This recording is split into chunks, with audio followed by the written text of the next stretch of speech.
meant, and I use the term ever so loosely. Continuing on with the 62 XLCH project. I power washed it earlier this morning, and I usually sandblast it and then start grinding, cracks and bad welds and shit.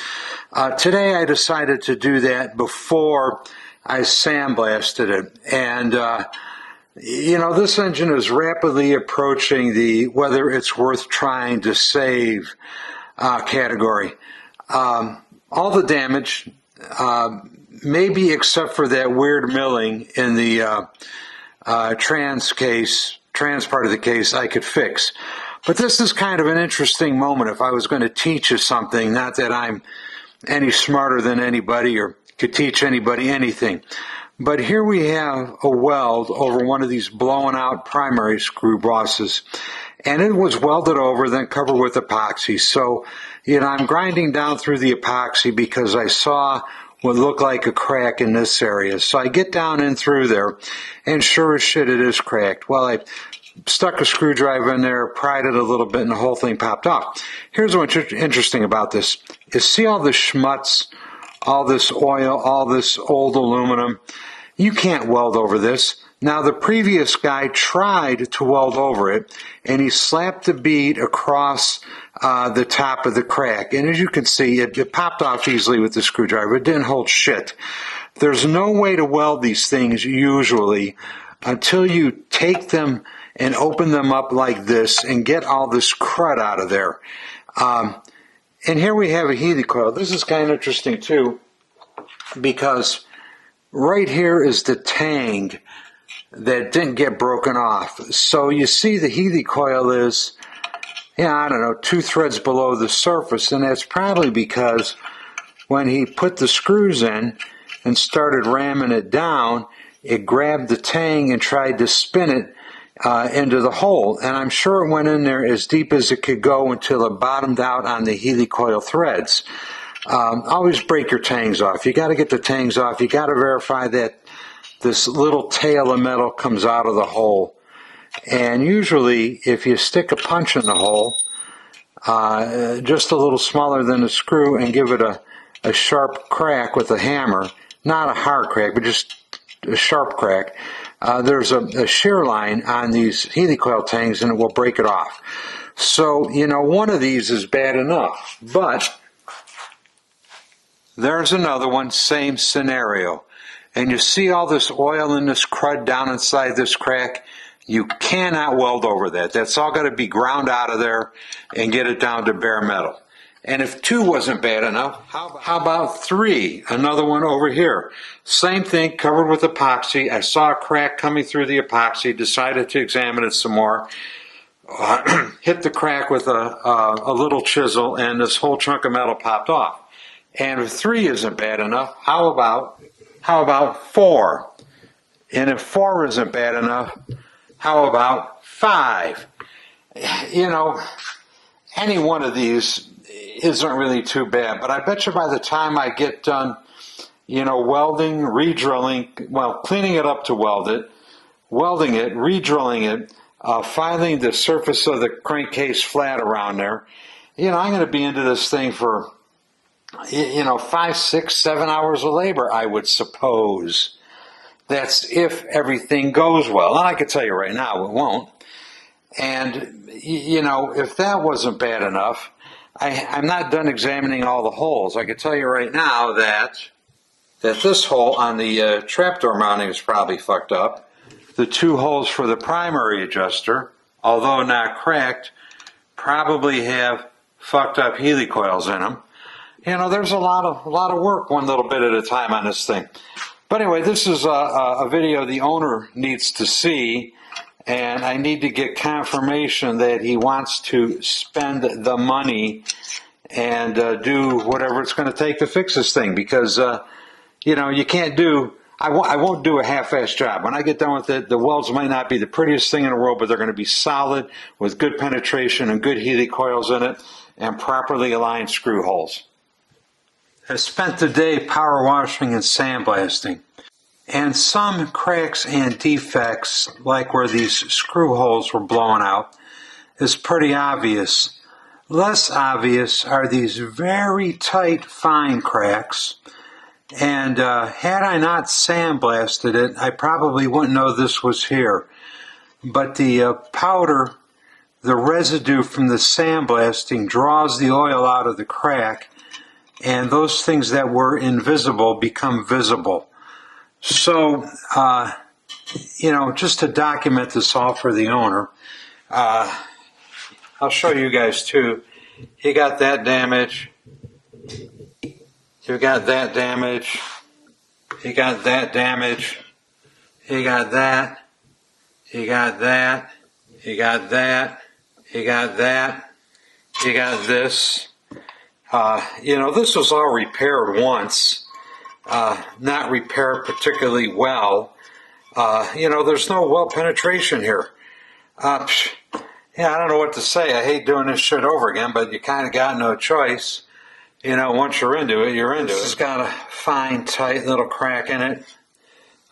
This material, I'm supposing, was cracked and damaged when the transmission blew and knocked out the back of the right side case and part of the motor mount. This needs to be built back up into here, into, flat with this surface, re-drilled, machined. You got a lot of work in that kind of stuff. This is the other side, not quite as bad.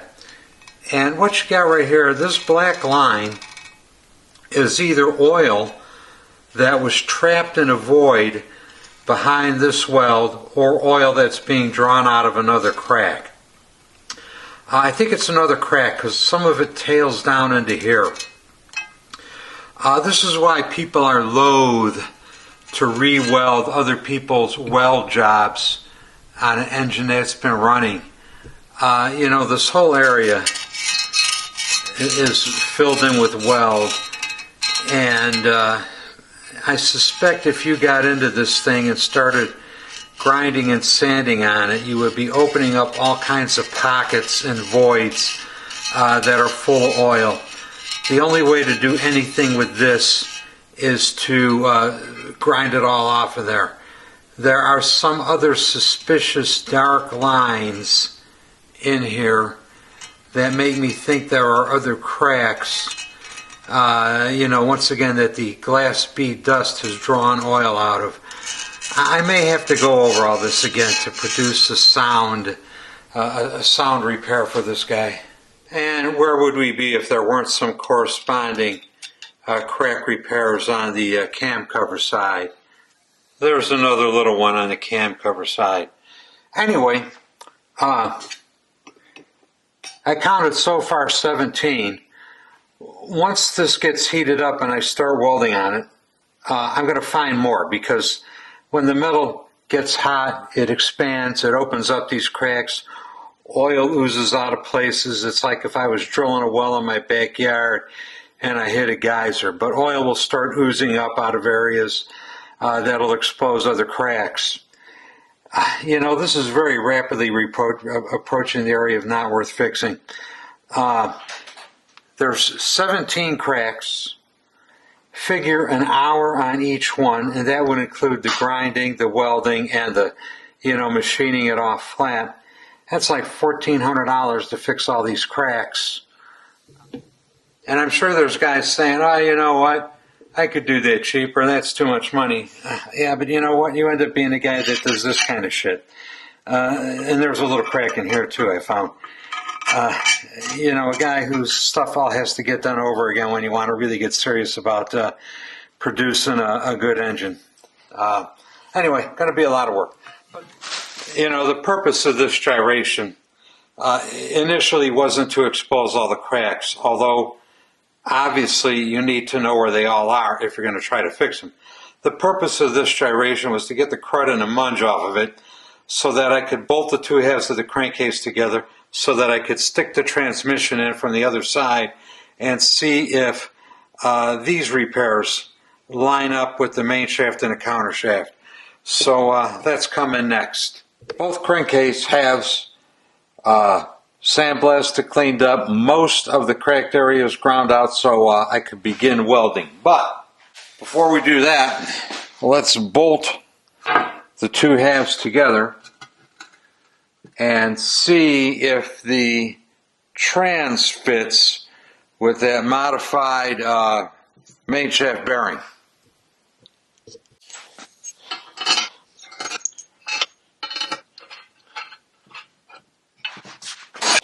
I do have the alignment dowels in place. I'm not putting all the bolts in, just to feel around the trans.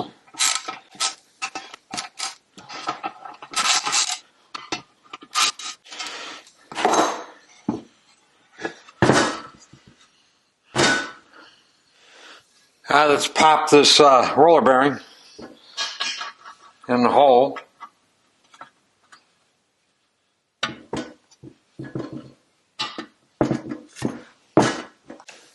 Let's give her a couple of taps.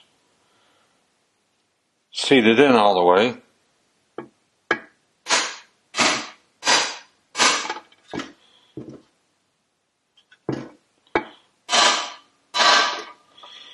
It's in. So let's stick the tranny in there. We'll shove the gear shift lever in there too. And I find on a lot of these I got to grind some material off here to get it to clear the side. I could only assume that when it's going down the assembly line they put the shift lever in first. And let's see if it fits. Well, after a little wiggling and jiggling, it fits. Well, there's only one trapdoor screw that's got any threads in it. But you know, it works. I got good end play on the main shaft. I mean, obviously this is way too much, but there is no thrust washer on there, so that looks like it's probably, I could probably put at least 100 thou thrust washer in there.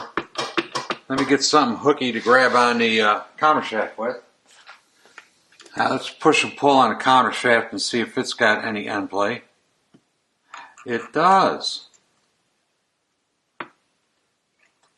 Well, that's probably 50 or 60 thou at least, and it also does not have a thrust washer on it.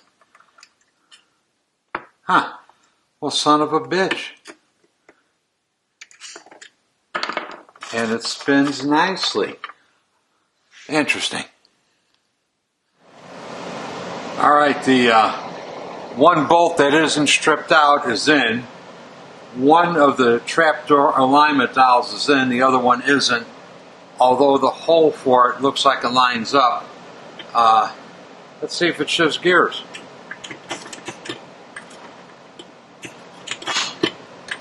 First, neutral, second, third, fourth. Wow. Third, second, neutral, back to first. Well, against all odds, it looks like this trick ball bearing setup is going to work, and it looks like probably the countershaft hole is been installed in the right place. I'm amazed. I'm flummoxed, as I like to say. Let's take this apart one more time. The needle bearing, of course, is full of sand because I sandblasted it. I was planning on replacing it anyway, but I just want to eyeball that counter shaft and see if it looks like it's in the center of the hole. Well, my calibrated eyeball says that it looks a little bit off center, like it's shoved over this way a little tiny bit. It's hard to tell because, of course, with no support on this end, this thing could wander around in there quite a bit. I think what I'm going to do is, I got a machining operation I think I'm going to do on this. Alright, this is my dummy counter shaft tool. I'm going to be bolting it into the trapdoor in a minute here and checking the alignment of the counter shaft bushing with the counter shaft. And this is how I'm going to do it. Anyway, before I could do that, there's only one bolt hole that's not stripped out on this trapdoor. So I probably need to get at least a couple bolt holes in there so the trapdoor will pull down flat. So let's fix some bad bolt holes right now. Okay, these have had Healy coils in them already, so the holes are already big enough. The Healy coils that were in there, the guy who put them in didn't break the tang off. So when he ran the screws in, it drove the Healy coil down into the case. So the first 3 or 4 threads worth weren't grabbing anything because the Healy coil was too deeply recessed in the hole. So I'm going to put new Healy coils in them and make them be flush with the top.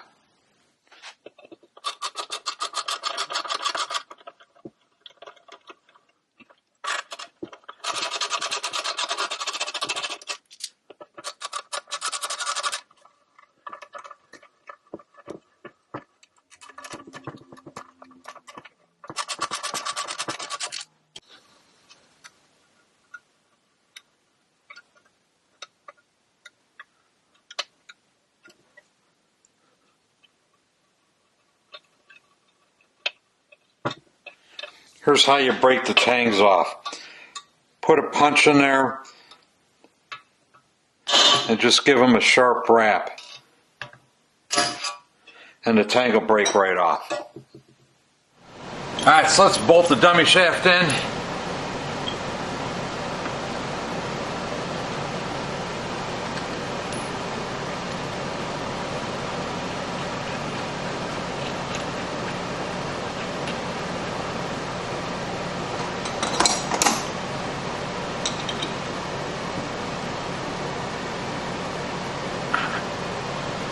Just FYI, when I made this shaft, I did it on the 4-jaw and made sure the shafts, well, the various diameter, there's a diameter where it goes into the trapdoor, diameter here, and this diameter doesn't matter. But anyway, they're all concentric, and run out is less than 1/1000th of an inch. So this is, relatively speaking, very straight.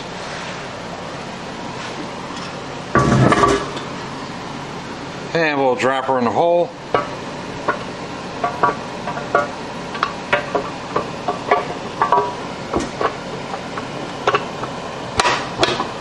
And that fits pretty good.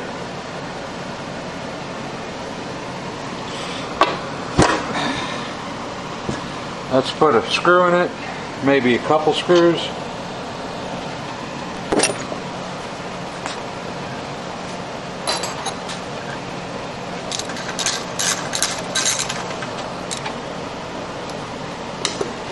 And that'll do it.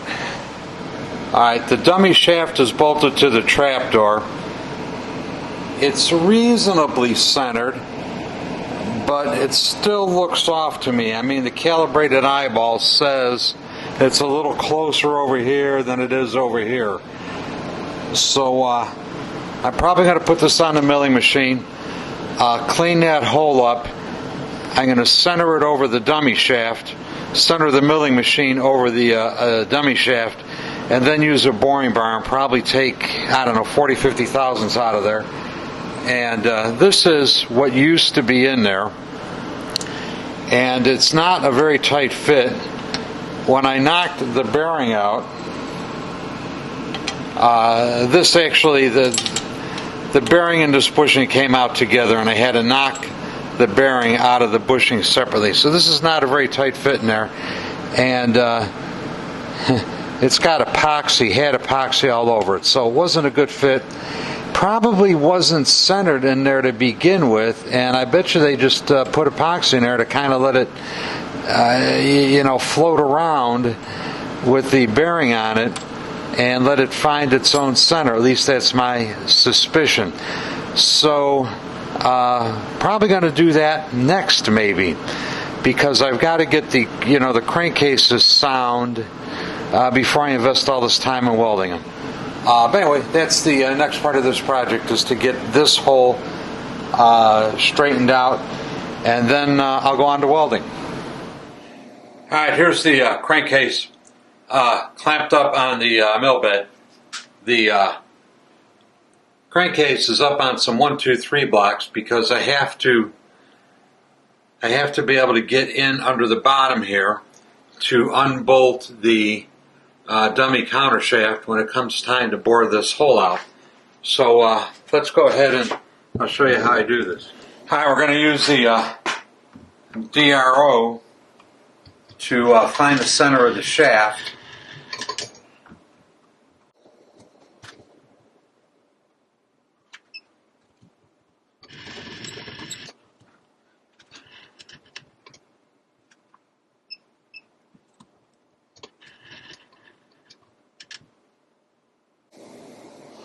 Okay, that was X. We're going to go back and get Y.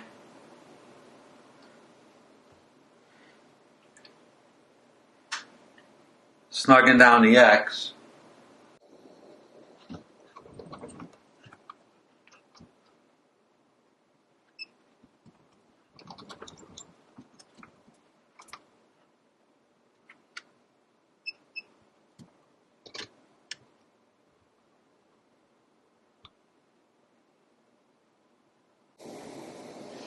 Okay, and there's 0 on the Y. Okay, X and Y are locked down. I could take the center finder out, put the boring bar in there, take the dummy shaft out, and then mill that counter shaft bearing boss out.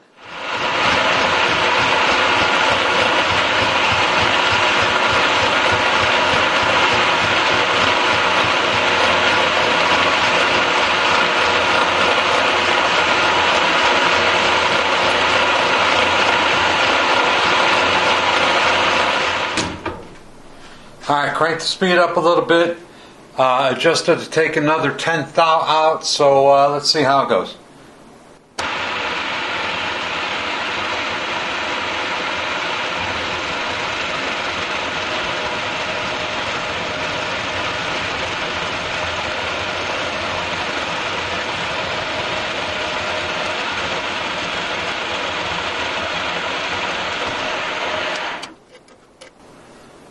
Boy, the inside bore of that hole was a mess. There's pockets of epoxy, it's not round, it's uneven.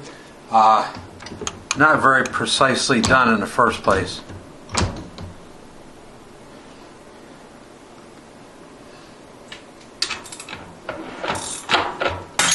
Let's get another 10 out of there.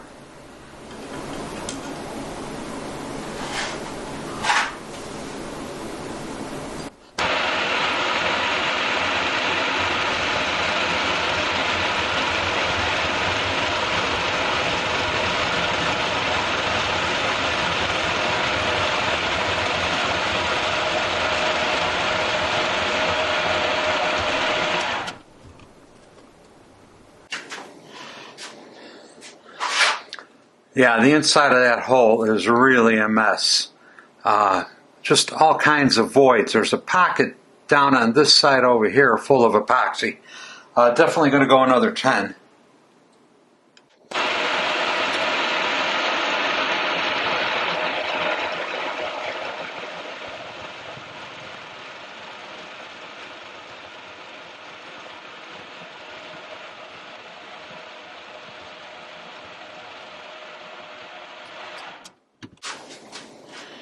Alright, I'm going to go another 10. I want to get past all the irregularities as much as possible.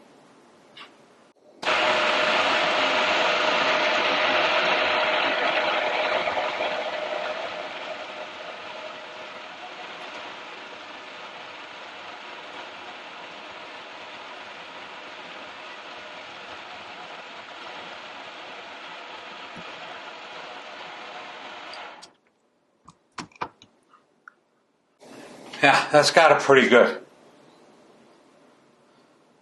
I'm going to take one spring pass on the way up, and I think we're going to be good after that.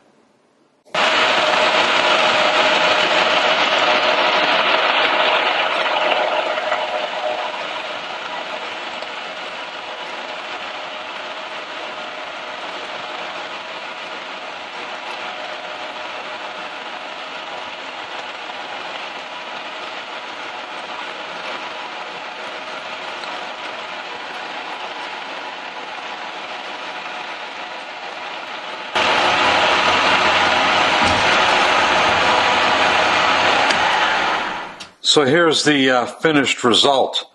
My calibrated eyeball says this looks dead nuts right down the center now. So what remains is to make a bushing to take up the space. Let me find the right one. There it is. Make up a bushing to take up the space between the bearing and the crankcase. That'll be a simple thing to do. And it will look something like this, only it'll be the right size, of course, which that isn't. But anyway, it looks good. So this I'm happy with. However, the owner, when confronted with an estimate of what I think this is going to cost him, and it's going to cost him plenty, decided not to proceed, that he's abandoning this project. There's 20 individual well repairs that need to be done on this thing.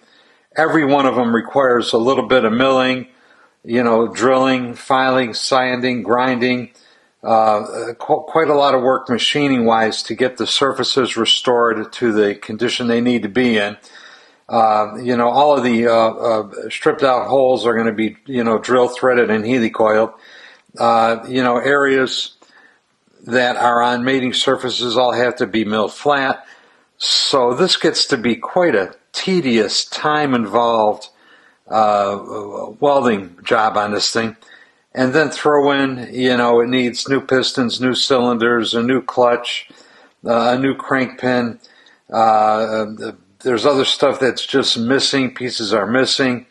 This is an expensive rebuild.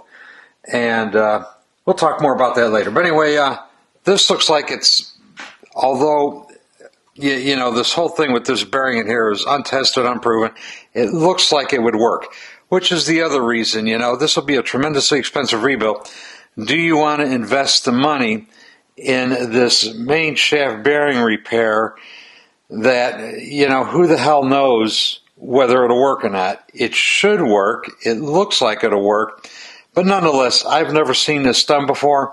Who knows how that'll hold up. So you can invest a ton of money in this thing and have a catastrophic failure here in 6 months or 6 years. Who knows? But anyway, decided it wasn't worth spending the dough on. So we're just gonna abandon this for right now.